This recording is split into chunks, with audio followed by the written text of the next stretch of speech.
Ya pemirsa, kita akan kembali bergabung dengan Nafan Aji Gusta, analis Binarta Sekuritas. Mas Nafan tadi bisa Anda jelaskan kembali apa yang memang membuat atau sentimen apa yang membuat IHSG hari ini mampu bergerak di zona hijau? Oke, terdapat dua faktor ya, yakni faktor domestik kemudian juga faktor eksternal. Kalau dari faktor domestik ialah berkaitan dengan hasil beritaan indeks keyakinan Indonesia dan konsumen Indonesia yang ternyata di atas ekspektasi ya. Padahal kami memproyeksikan sekitar 110 forecastnya, tapi ternyata hasilnya 113,8. Berarti memang selama ini juga indeks keyakinan konsumen ketika masih terjadi wabah pandemi COVID-19 pun juga masih menunjukkan angka yang stabil. Kemudian juga kalau saya cermati dari perspektif global ya, para pelaku pasar tentunya sangat mengapresiasi ya. Ada ekspektasi bahwasannya Perdana Menteri Jepang Shinzo Abe akan menetapkan keadaan state of emergency ya dalam rangka memerangi wabah COVID-19 yang melanda di Jepang gitu ya. Kemudian juga di sisi lain juga kami juga mengapresiasi ya yang berkaitan dengan sepertinya ada kinerja penurunan tingkat jumlah korban jiwa ya selama seminggu terakhir yang terjadi pada negara-negara epicentrum pandemi COVID-19, misalkan di kota New York, dan juga ada Italia misalkan, negara Prancis, dan juga Spanyol. Sehingga saya melihat bahwasannya bursa di regional Asia maupun juga di Eropa, ya saya melihat saat ini, itu pun juga mengalami apresiasi yang luar biasa, begitu ya. Sehingga kita melihat juga penguatan IHSG pun juga pada hari ini pun juga mendapatkan apresiasi yang luar biasa, begitu Mbak Elisa. Oke, Mas Nafan, dengan optimisme yang cukup tinggi ini, dengan banyaknya sentimen-sentimen positif, mampukah kita kira-kira ada nggak sih peluang kita atau peluang IHSG ini kembali ke atau menembus level 5.000? Ya sebenarnya kalau untuk level 5.000 saya tetapkan adalah level resistance kedua ya untuk hari esok. Kalau secara teknikal memang pola candlestick yang terbentuk pada daily chart ya ini bentuk pola three advancing soldiers candlestick pattern ya. Berarti hal ini bisa mengafirmasikan ada potensi penguatan lanjutan pada pergerakan IHSG. Walaupun misalkan untuk sentimen ya saya berharap bahwasannya sentimen tersebut bisa berlanjut.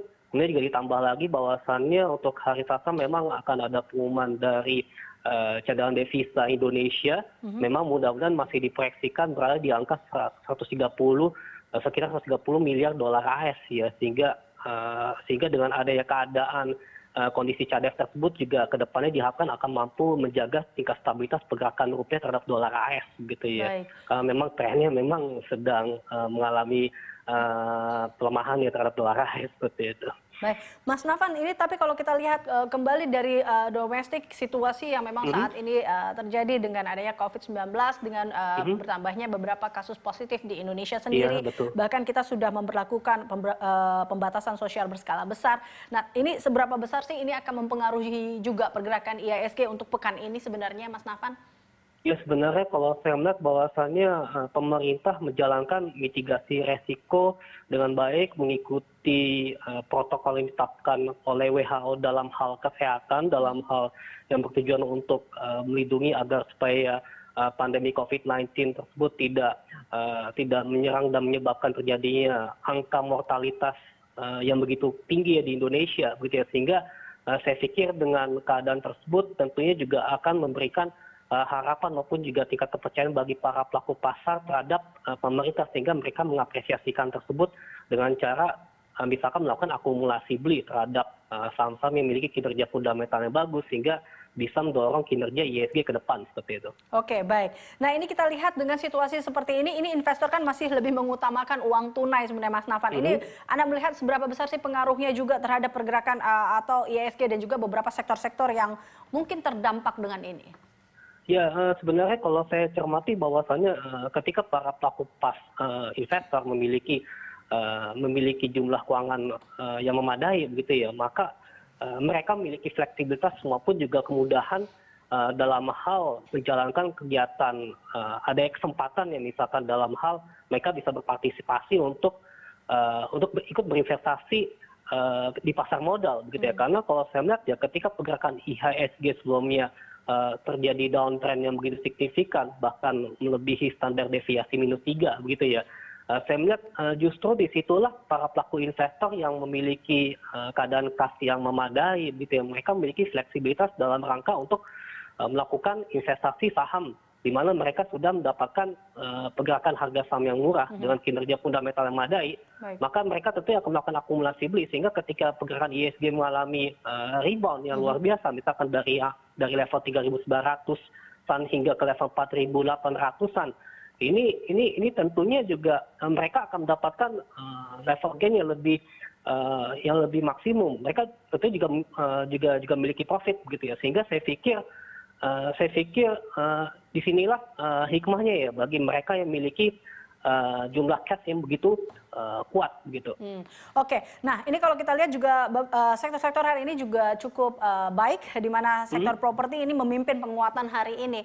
Anda melihat sektor-sektor apa saja yang memang membuat IHSG hari ini juga atau turut membuat IHSG berada di zona hijau? Iya, kalau saya cermati yang pertama memang betul adalah sektor properti menguat di angka 7%. Kemudian juga berikutnya yang kedua ialah sektor infrastruktur ya, menguat 5,5%. Berikutnya sih ada juga sektor agriculture menguat 5,09%. Terus kalau saya cermati memang semua sektor rata-rata menghijau ini Mbak Elisa untuk hari ini. Oke, lalu bagaimana dengan saham, Mas Nafan? Ini beberapa saham yang banyak juga dilirik, diantaranya ada perbankan, BBCA, seperti itu, dan juga BRI. Nah, Anda melihatnya seperti apa? Memang saham-saham apa saja yang mungkin patut untuk dicermati juga? Iya, kalau saya cermati memang saham-saham di sektor financial memang ini juga akan mampu menopang kinerja IHSG dalam jangka panjang. Kemudian juga saham-saham berbasis di sektor konsumer gitu ya. Untuk konsumer di sini misalkan ada ICBP, kemudian juga ada INDF, ini juga bisa dicermati dalam jangka panjang tentunya. Kemudian juga di sektor properti, kalau saya cermati memang terdapat beberapa emiten yang memiliki valuasi yang menarik begitu ya. Tentu saja misalkan ada BSD dan juga ada Alam Sutra, ada PPR misalkan, PPTP. Itu pun juga saya pikir ini juga layak dicermati gitu ya kalau menurut saya begitu ya, untuk berinvestasi bisa dilakukan secara jangka panjang seperti itu. Baik, Mas Nafan, terakhir, jadi menurut Anda prediksi Anda IHSG besok akan seperti apa, Mas Nafan? Iya, kalau menurut saya masih lebih cenderung terapresiasi ya, gitu ya, dengan level resistensi di level 4.883 hingga level 5.000 begitu ya. Kita juga berharap data CADEF tersebut juga bisa memberikan sentimen positif bagi penguatan IHSG. Kemudian juga kita juga melihat bahwasannya bukan hanya Indonesia saja menjalankan mitigasi resiko dalam rangka menghadapi COVID-19, tapi semua negara di dunia pun juga sama ya, berjuang dalam rangka memerangi pandemi COVID-19 tersebut. Misalkan dengan memberikan berbagai stimulus gitu ya. Selain dari ada penerapan social distancing tersebut gitu. Oke, baik. Terima kasih Mas Nafan telah bergabung bersama kami. Ya, terima kasih Mbak Lisa. Nafan Aji Gustau Utama, analis Binarta Sekuritas.